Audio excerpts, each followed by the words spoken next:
It's about what was kept secret, why it stayed hidden, and the scary truth that's just now coming out. Things are going to change, so stay with us. People around the world are upset about Val Kilmer's death. There is still a lot of shock around the world that Val Kilmer has died. The news came out slowly at first, a simple title and a serious confirmation.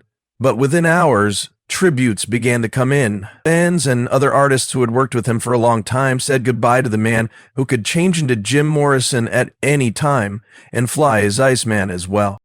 When asked about Kilmer's death, his daughter Mercedes told the New York Times that he had died at age 64 after having problems with asthma. It didn't take Hollywood long to answer. Tom Cruise said that he couldn't be replaced. Oliver Stone, who directed The Doors, shared an old picture of the two of them on the set and wrote, "Fearless actor, a bold soul." Kilmer's Top Gun, a co-star in Maverick, talked about his quiet strength behind the scenes, remembering how he kept things light during shooting even though it was clear he was having health problems.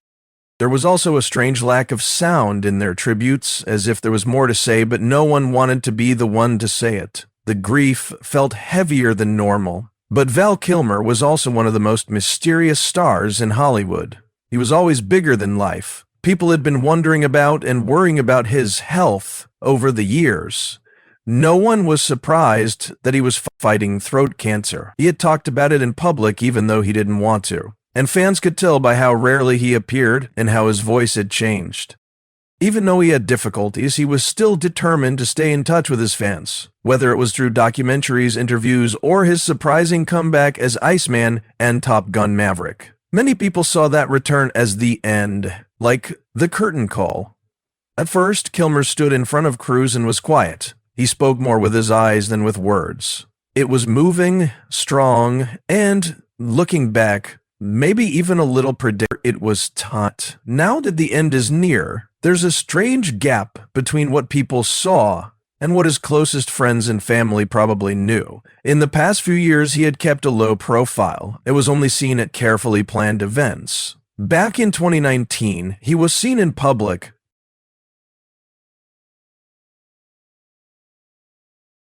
in his last chapter. But during the first wave of sadness, it didn't matter at all. The impact was important, a man who gave his whole selves to his parts.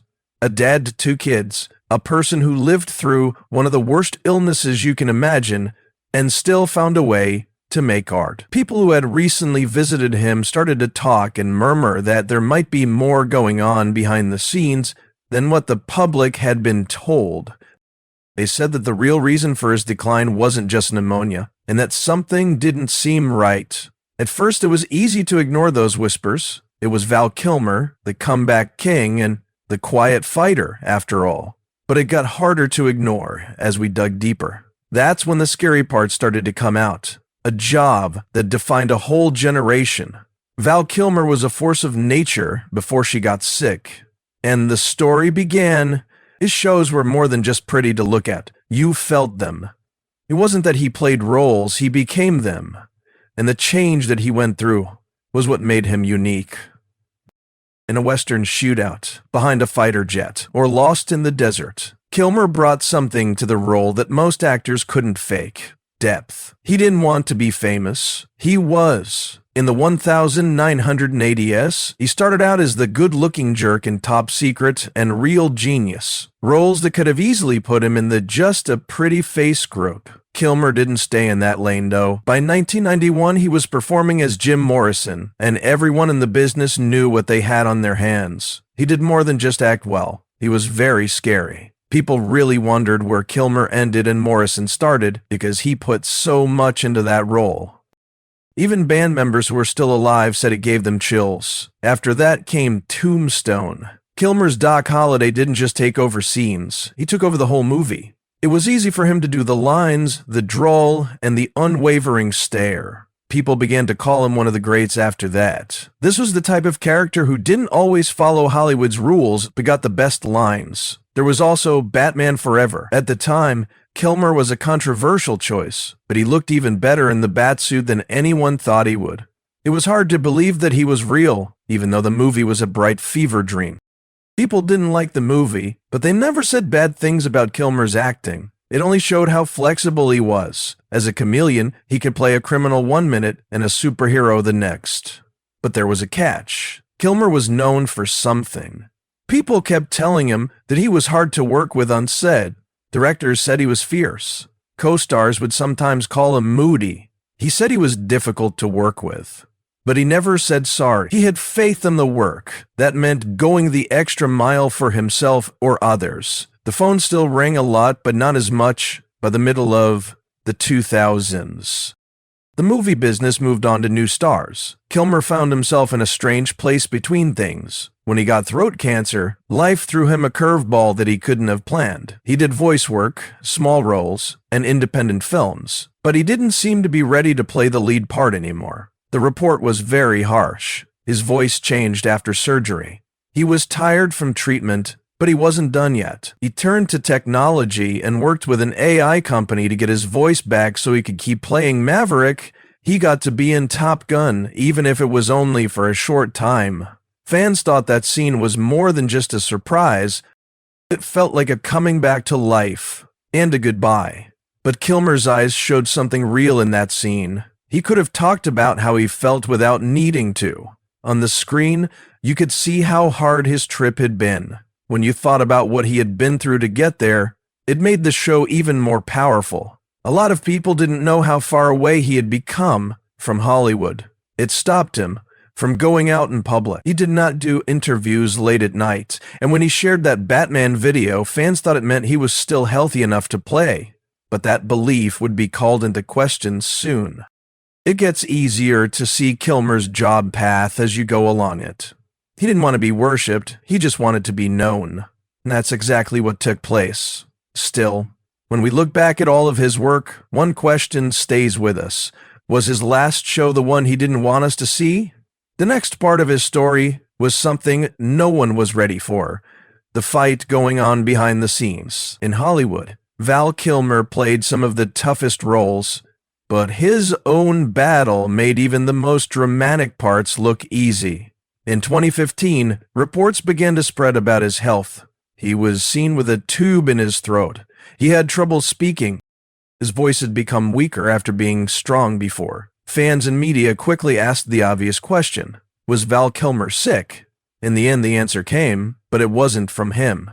At first, Kilmer laughed off the idea that he had cancer, but that wasn't the whole story. He said he didn't have a growth, a diagnosis, or anything to worry about. He was very private, and being open and honest wasn't his way.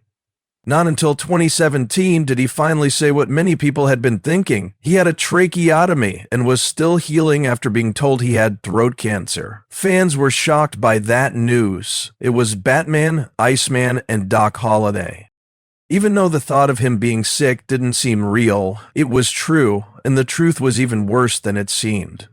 He had been through many surgeries, lost his normal voice, and was having trouble speaking and eating. Even though the cancer went away, the damage was done and can't be fixed. He didn't give up, though. Some of what he had lost he got back. With the help of technology, Kilmer teamed up with a voice AI business in 2021 to use old recordings of his speech to make new ones. The outcome was strange and intense. People heard his voice again after years. It was good enough, but not great. Because of that new idea, he was able to talk about his documentary Val and be in Top Gun, Maverick, in a part that took on a journey similar to his own. Even with all the praise and hope, there was a more serious story going on behind closed doors. Kilmer stayed out of the public eye for a reason. He wasn't just getting better, he was suffering. He was physically worn out from the surgeries and radiation. Even though his cancer was gone, it was still having an effect on him. He didn't get better. He slowly went away. Friends who went to see him alone said he looked like a shadow of the person he used to be. He is weak, quiet, and hard to tell apart from the man who used to rule whole movie sets just by being there. He didn't show up in public out of the blue or on late-night talk shows to talk about his return. He was at home, resting, getting better, and just barely making it. That's the part that no one saw. Kilmer seemed to have beat cancer, But the man behind the headlines was dealing with long-term effects that were very different from what fans were told. He wasn't in recovery and celebrating his win.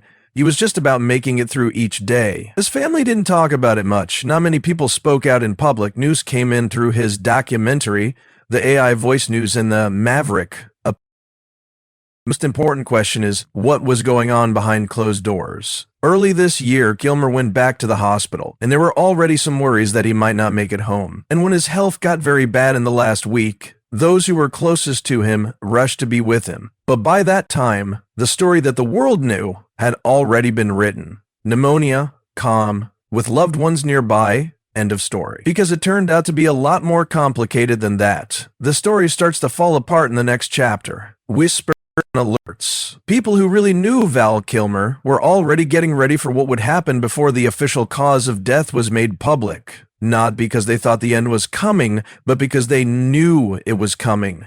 The slow go downhill. The messages not answered. The stories that were told in whispers and were almost never written down. There was something wrong. People who were close to him kept quiet, but their silence spoke louder than their words. There were no new pictures, casual sightings, interviews, or news. Instead, there were long stretches of quiet, broken by vague social media posts and carefully chosen memories. It seemed like there was no present, just carefully chosen memories from the past for everyone to enjoy. Why did someone who used to do really well on stage and screen just disappear without a trace? Why hadn't anyone seen him out in 2019? There were a lot of ideas about why the only new video of him was of him happy in a Batman mask, and it turned out to be years old. Real, almost hesitant questions from people who wanted to know what had really happened, not crazy conspiracy ideas.